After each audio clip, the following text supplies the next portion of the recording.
Welcome সবাইকে। আমি ধাপে ধাপে আজকে কথা বলবো বাংলাদেশ থেকে নেপালে একটা গ্রুপ ট্যুর কীভাবে করা যেতে পারে, কোথায় কোথায় ভিজিট করা যেতে পারে, কেমন কস্টিং, কোথায় লোকেশন কেমন, একটা শর্টকাট একটা ওভারভিউ দেওয়ার চেষ্টা করব। যারা আগ্রহী তারা আশা করি সাথে থাকবেন, দেখবেন শেষ পর্যন্ত। আসসালামু আলাইকুম সবাইকে, আশা করি সবাই ভালো আছেন। আমরা একটা গ্রুপ ট্যুর দিলাম নেপালে। যাওয়ার পথে যা যা হয়েছে আমি কমপ্লিটলি আপনাদেরকে ডিসকাস করব। প্রথমেই এয়ারপোর্টে এসে আমরা কিছু ডলার কনভার্ট করে নিই বাংলা টাকা থেকে, নেপালি রুপিগুলো একটু লস হয়ে যায়। এরপরে বোরিং পাস নেওয়ার জন্য একটা সিরিয়াল দিয়ে অনেক লম্বা সিরিয়াল করে যায়, যদিও এটা একটা ভ্যাকেশন টাইম চলতেছিল। তো এর মাঝখানে আমরা বিভাগীয় পরি ইমিগ্রেশনে এসে ইমিগ্রেশনে আমাদের বেশ কয়েকজন একটু আটকিয়ে দেয়। নতুন পাসপোর্ট হওয়ার কারণে ইমিগ্রেশনটা প্রবলেম হচ্ছিল। এরপর ইমিগ্রেশনটা কোনোভাবে পার করে আমরা প্লেনের দিকে যাচ্ছিলাম। এর মাঝখানে একটু আপনাদের বলে দেই, প্লেনে উঠতে উঠতে আমাদের এই যে ইমিগ্রেশনের যাদের নতুন পাসপোর্ট তাদেরকে টাকার জন্য ভেরিফিকেশনের জন্য একদম ভিতরে নিয়ে জিজ্ঞাসাবাদ করে নিচ্ছিল, এবং যাদের শুধুমাত্র ইন্ডিয়ার ভিসা ছিল তাদেরকে একইভাবে ঠিক করা হচ্ছিল। কারণ হচ্ছে গত আগে যেভাবে আওয়ামী লীগের সরকারের পতনের পর একটা চেঞ্জ হয়, তো এরপরে এসে এগুলো একটু ভেরিফিকেশন বেশি করে করতেছিল। এর মাঝখানে আপনারা প্লেনের ভিডিও দেখছেন বা আমাদের দেখেন, আমরা এয়ারের কিছু ভিউ দেখানোর চেষ্টা করছি। যদি এখানে লং তেমন কিছু পাই নাই, ওয়েদারটা একটু মেঘলা ছিল, তো মেঘের ভিউটাই মেইন ভিউ। আমরা কাঠমান্ডুতে ল্যান্ড করি যে দুপুর 2টার দিকে। দুপুর 2টাতে আমরা যখন ল্যান্ড করি, ল্যান্ড করার পরে আমাদের একটা গ্রুপের জন্য একটা মাইক্রোবাস ভাড়া করা হয়, সেটা দিয়ে আমরা কাঠমান্ডু শহর দিয়ে হোটেলের দিকে যাচ্ছিলাম। ইন দ্য মিন টাইমে এখানে লোকাল ভিউটা দেখা যাচ্ছে। এটা অনেকটা ছোটোখাটো ব্যস্ততম শহর, অনেকটা আমাদের পুরান ঢাকার মতো। যদিও এদের ট্রাফিক সিস্টেমটা ভালো লাগছে, কেউ কোনো ড্রাইভার তেমন একটা উল্লেখযোগ্য হারে হর্ন দেয় না, এবং কেউ অপ্রয়োজনীয় ক্রসিংও করে না। আমরা একটা হোটেলে উঠি, হোটেলটা মোটামুটি 4 স্টার লেভেলের। হোটেলের নামটা আমি এখানে নোট করে দিব, ইয়াতি রিসোর্ট, সম্ভবত ইয়াতি রিসোর্ট। এখানে আমরা চেক ইন করি, পাসপোর্টের কপি দিয়ে হোটেল চেক ইনের জন্য দিয়ে রিসেপশন থেকে আমাদেরকে ওয়েলকাম ড্রিঙ্কস দেওয়া হয়।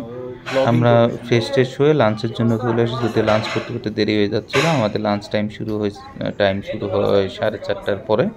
তো এখানে লাঞ্চের সাথে দেখেন এদের একটি স্ন্যাক্স বার এবং ড্রিঙ্কসেরও ফ্যাসিলিটি আছে, যদিও এগুলো থেকে বিরত ছিলাম প্রথম দিকে। এরপরে আমরা তেমন কোনো এজেন্ট না থাকে, রাত্রিবেলা একটা ক্লাবে যাই, সেটা ওয়ার্ল্ড 44 মানে বিশ্বের 44তম একটি ক্লাব র্যাঙ্কিংয়ের দিক থেকে। এটি হচ্ছে লর্ড অফ নেপাল। তো এখানে একটা হিউজ ক্রাউড হয়, যদিও এটা ডান্সটা ক্লাবটা শুরু হয় রাত্রি 11টার পর থেকে ভোর 4টা পর্যন্ত। আমরা যদিও বেশিক্ষণ থাকি নাই, এখানে এন্ট্রি ফি লাগে হচ্ছে 1000 টাকা। এরপর আমরা সকালবেলা উঠে চলে আসি। এসে আমরা নেপালের কাঠমান্ডু থেকে পোখারার দিকে যাত্রা শুরু করি। পোখারার সাইড সিনগুলো এখানে দেখতে পাচ্ছেন আপনারা। মেঘলা ওয়েদার, যার কারণে ক্লাউডটা একটু বেশি পরিমাণের থেকে দূরের পাহাড়গুলো খুব একটা স্পষ্ট না। সি লেভেল থেকে মোটামুটি 2000 ফিট উচ্চতায় ছিলাম আমরা। ওখান থেকে 1500 ফিটে ডাউন হিলে যাইতে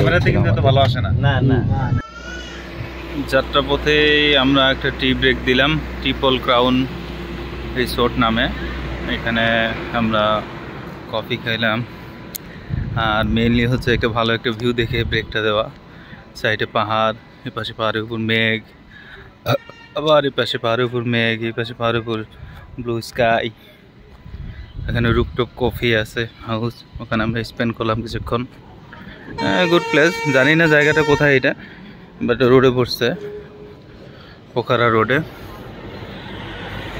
triple crown resort. Swimming pool আছে, যদি এটা বন্ধ। Good view, good point, mainly ভিউটাই ম্যাটার করে, যেহেতু we are came from nature. নদীর নাম কি? ত্রিশূল। অনেক খরস্রোতা নদী। এই যে আপনার পানির স্পিডটা এখানে কাঠমান্ডু থেকে পোখারা প্রায় 500 মিটার বিলো নিচে ঢাল। আবার নেপাল থেকে হিমালয়ের বরফ গোলা পানিও এখান থেকে প্রবাহিত হয়। এর মধ্যে আছে বর্ষাকাল, মিনাই জিনের খরস্রোত হয়ে গেছে। বর্ষাকালে তো পাহাড়ি এলাকা ম্যাক পাওয়া যায়, নাহলে এইখানে ম্যাক পেতেন না। এই সেই খরস্রোতা নদী, যেটা নাকি আপনার তিনটা নদীর মোহনার মতো কাজ করতেছে। অনেক স্পিড, ক্যামেরাতে বোঝা যাচ্ছে কিনা জানি না, এটা অনেক উপর থেকে নেমে আসতেছে। একটা হিমালয়ের থেকে নেমে এসে কাঠমান্ডু হয়ে পোখারার দিকে নামতেছে। হিউজ পাহাড় সাইডে। আমাদের এখানে লাঞ্চ ব্রেক চলতেছে, যদিও তার আগে ভাবলাম যে একটু শর্ট ভিডিও করে নেই। যেতে যেতে আমরা আরেকটি চা বিরতি দিই। এখানের ভিউটা আপনারা দেখতে পাচ্ছেন, যদিও দূরের মেঘের লেয়ারগুলো অস্পষ্ট, ক্যামেরাতে খালি চোখে ভিউটা ভালো আসে।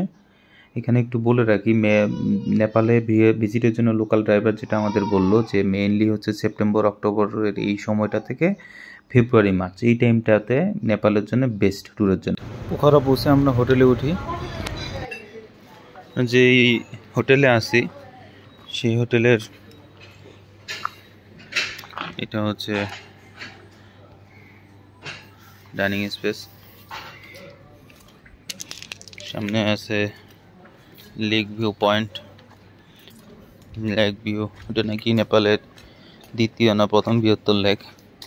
ওই যে পাহাড়গুলা দেখা যাচ্ছে কিনা ক্যামেরাতে, ওই যে পাহাড়, লেকের উপরে পাহাড়, পাহাড়ের উপরে মেঘ। বিকেল বেলাটা রেস্ট করে আমরা রাতে ডিজেতে যাই। পোখারার পাশেই, আমাদের হোটেলের পাশে ক্যাটওয়াক নামক একটা খুব ভালো মাপের ডিজে পার্টি, এখানে আমরা এনজয় করি, আমাদের টিমমেটরা এনজয় করে।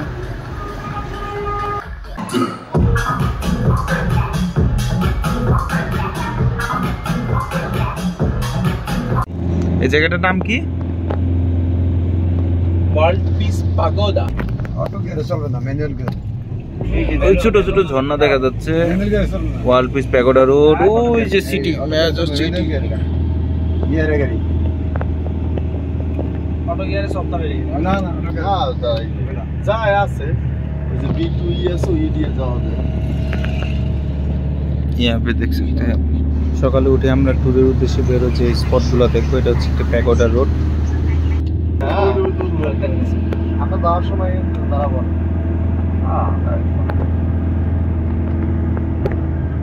ওই যে পুরো শহরটা দেখা যাচ্ছে। হচ্ছে পাহাড়ে উঠতে হবে, ট্রেকিং। আমরা মেঘের উপরে আছি, এখান থেকে দেখা যাবে আশা করি। ওই যে মেঘ আমাদের নিচ দিয়ে, এই যে মেঘ, এখানে আরো স্পষ্ট বোঝা যাচ্ছে, এটা মেঘের মধ্যেই। হ্যাঁ, আরো উপরে পাহাড়, আমরা নিচ থেকে আসতেছি।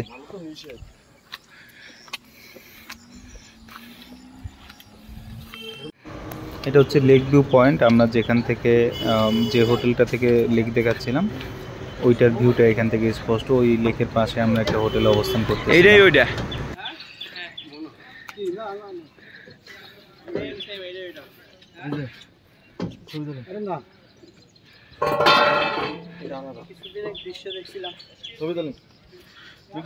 वहाँ पे टेम्पल, एलिट कैफे। এটা সেই হোয়াইট প্যাগোডা। এখানে আসলে ভিডিও করাটা নিষেধ ছিল, যার কারণে খুব একটা ভালো ভিডিও করার সুযোগ পাই নাই। শর্টকাটে যেটুকু করছি এটুকুতে আপনাদের দেখাই যাচ্ছে আমি।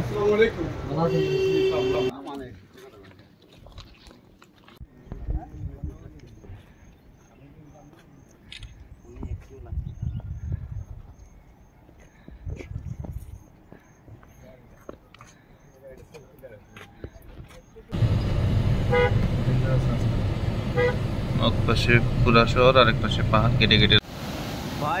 এটি একটি পাহাড়ের পাদদেশ থেকে চলে আসা একটি নদী, যেটা নাকি এই গর্তে দিয়ে পানি আন্ডারগ্রাউন্ডে চলে যাচ্ছে।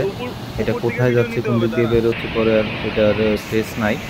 এটা ওনাদের তথ্য মতো একটা গুহা বা গর্তের ভিতর দিয়ে চলে যায় আরেকটা স্পটে। এটা এখানে এন্ট্রি ফি হচ্ছে 750 টাকা। লোকেশনটা আপনারা যখন গ্রুপ ট্যুরে আসবেন অটোমেটিকলি এটা ইয়ে থেকে ওনাকে দেখাই দেয় নর্মালি। এখানে ভিজিট মাস্টার রাখে একটা, তবে এটাও খরস্রোত বলতে আপনি পানি প্রেশারটা দেখতে পাচ্ছেন, অনেক প্রেশার। ফল বলতে ওয়াটারফল না, বাট আই থিঙ্ক এটা পাহাড়ের বৃষ্টি, সব পাহাড়ের পানি একটা অংশ দিয়ে আসতেছে, এসে আবার আন্ডারগ্রাউন্ডে চলে যাচ্ছে। কোথায় এরপর আমরা রাত্রি 3টার দিকে সূর্যোদয় দেখার জন্য যেখানে অন্নপূর্ণা পাহাড়ের মাথা বা যেখানে আপনার মাউন্টেনের মাথাগুলো দেখা যায় ওই স্পটটা দেখার জন্য রওনা হয়। পুরা গিরি পর্বতের মতো একটা রাস্তা, এখানে প্রায় 40 মিনিট ধরে আমরা পাহাড়ে উঠতে থাকি। কুয়াশা দেখা যাচ্ছে, আসলে এটা কুয়াশা, এটা মেঘগুলা চলে আসছে রাত্রিবেলা। এখান থেকে যে ভিউটা দেখা যাচ্ছে নাইট ভিউটা, আমরা যা পৌঁছার পর ওটার উপর থেকে শহরের ভিউটা দেখা যাচ্ছিল। এই রাত্রিবেলায় উঠলাম, ওই যে আমাদের নিচে মেঘগুলোর সাথে দেখা যাবে না কিচ্ছু, ক্যামেরা তো ভালো আসে না।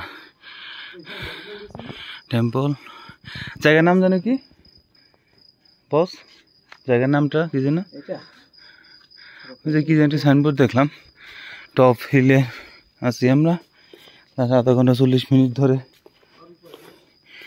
আসলো আপনার মোটর গাড়ি, শুধু উঠলোই অনেক হাই। এখান থেকে হিমালয়ের পর্বত শৃঙ্গ,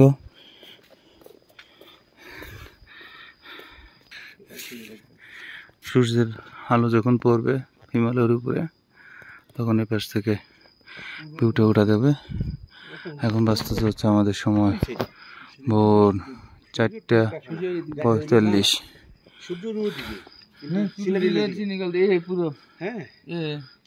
এখানে পুরা পোখারা সিটি, এই আন্ডার সব নিচে এগুলা পোখারা সিটি।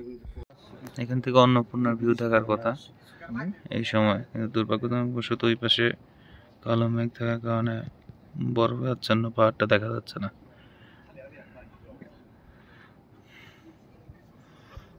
নিচে পোখারা শহরের বিভিন্ন এলাকা।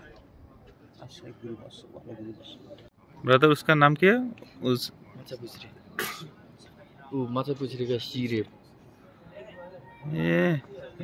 পাহাড় একদম, আমরা এত জুম হয় না, তারপরেও মোটামুটি আসে। वो क्लियर होएगा ना, उसका काख में बैठे जैसे डॉक्टर था। हम लोग कहाँ पे और वो कहाँ पे? এই শহর থেকে মিনিমাম 5-7 কিলো উপরে উঠছি, 5 কিলো উপরে উঠছি। এরপরে আবার ওইটা লেভেল যদি হিসাব করি,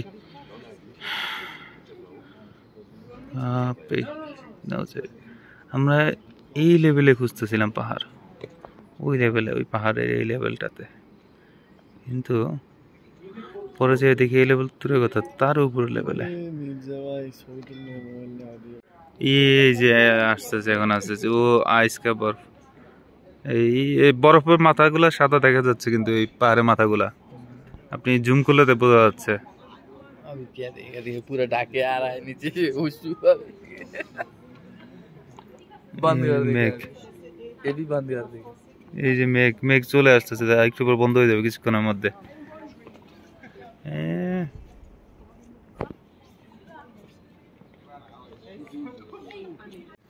র বিউটি অফ নেপাল। এটা যে বরফের পাহাড়, ওই যে পর্বত, পর্বত বলা লাগবে এটাকে, পাহাড় না। কোন সা মাউন্টেন ইন বলা যায় না।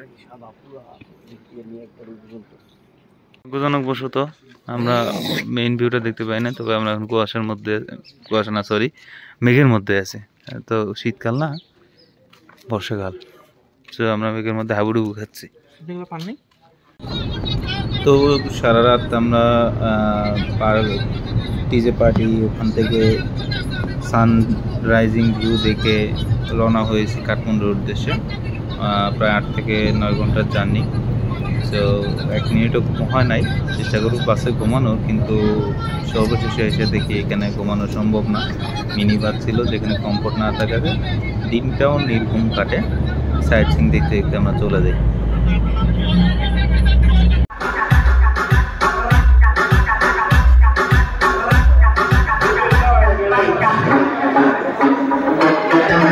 Con la mano y me peleaste.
Catwalk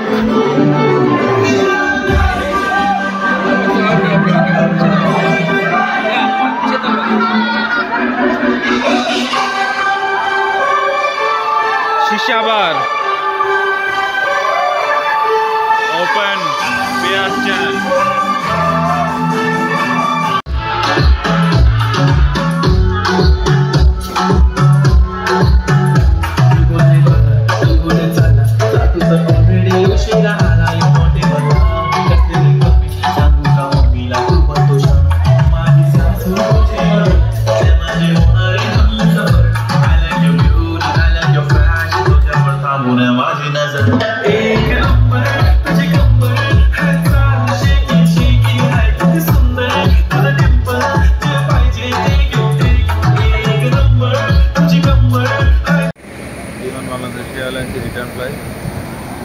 বিমান বাংলাদেশ এয়ারলাইন্সে আমরা রিটার্ন করার জন্য কাঠমান্ডু এয়ারপোর্ট থেকে রওনা হওয়ার চেষ্টা করি। তো দুর্ভাগ্যজনকবশত ফ্লাইটটি 2 ঘন্টা সময় এক জায়গায় এক চেয়ারে বসায় ডিলে করে আমাদের। যাই হোক, অবশেষে ফ্লাইট শুরু হয়। পাহাড়ি ভিউগুলো, সি ভিউগুলো দেখতে পারবেন, স্কাই ভিউটা আপনি দেখতে পারবেন। এটা খুবই ভালো ছিল, রোমাঞ্চকর ছিল এবং দুই পাশে দুজন রাশিয়ান।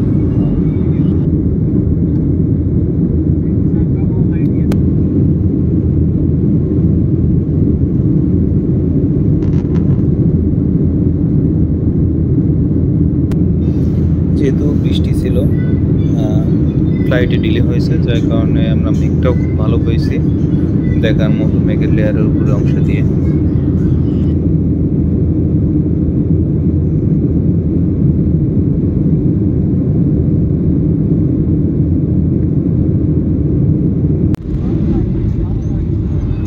তো দেখতে দেখতে আমরা প্রায় চলে আসছি ঢাকার কাছাকাছি। এটা আশুলিয়া বেড়িবাঁধের ওই জায়গাটা, ওখান থেকে অলমোস্ট কাছাকাছি, প্রায় 5 মিনিটের ভিতরে আমরা হয়তো ল্যান্ড করবো। যে তো যাই হোক, জার্নি ভালো ছিল, তবে ওয়েদারটা মেঘলা থাকাতে আমরা সাইট সিনটা ভালোভাবে করতে পারিনি। ওভারঅল ভালো, খারাপ না।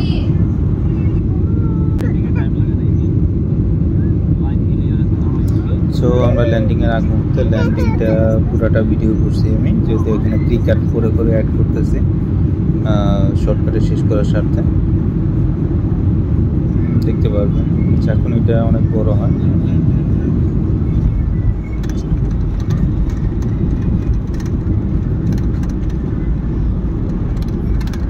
ঢাকাতে ওয়েদারটা মোটামুটি পাইছি আমরা, তবে ল্যান্ডিংয়ে প্রবলেম হয় না যেরকম ফ্লাইংয়ে প্রবলেম। এর ফাঁকে একটু বলে রাখি, কমেন্ট সেকশনে আমাদের ট্যুর প্যাকেজটা পাবেন আপনি। সো ফিনিশিংয়ে আর তেমন কিছু না, জাস্ট এখানে গুড বাই। কারো কোনো কোশ্চেন থাকলে আপনারা কমেন্ট করতে পারেন। দেখা হবে আবার কোনো এক সময়। ধন্যবাদ, আসসালামু আলাইকুম।